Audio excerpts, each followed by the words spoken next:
Before we go into more specific tips, we need to first make sure you know exactly how the cards behave in your hand and in your opponent's hand. Your opponent's hand is basically a mirror image of your own, and that means that new cards always land on the right side and the older cards will be staying on the left. It doesn't matter if your opponent draws a card from their deck, generates one, or returns a minion to his hand with something like Shadow Step, the right card is always the most recently acquired one. The cards will also not shift their position in relation to each other, and a card drawn on turn 1 will be always to the left of a card drawn on turn 2, and so on.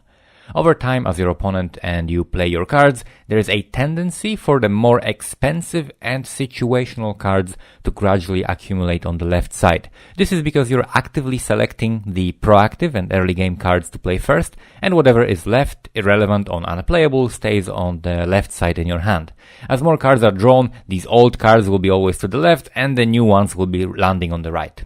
The most important cards to keep track of are the ones you have more information about, such as the coin, cards returned to hand from the board, cards generated by specific effects, and so on. For example, whenever your opponent plays an Arcanologist and draws a card with it, you can know for certain that the top or the far right card in his hand is a secret that he included in his deck. This limits the options of what that card could be significantly, and you can track it in your opponent's hand from that point on. Another thing to track is the mulligan. If your opponent saves some cards in his mulligan, then you can expect them to be either good early game choices or specific cards that are good in this particular matchup.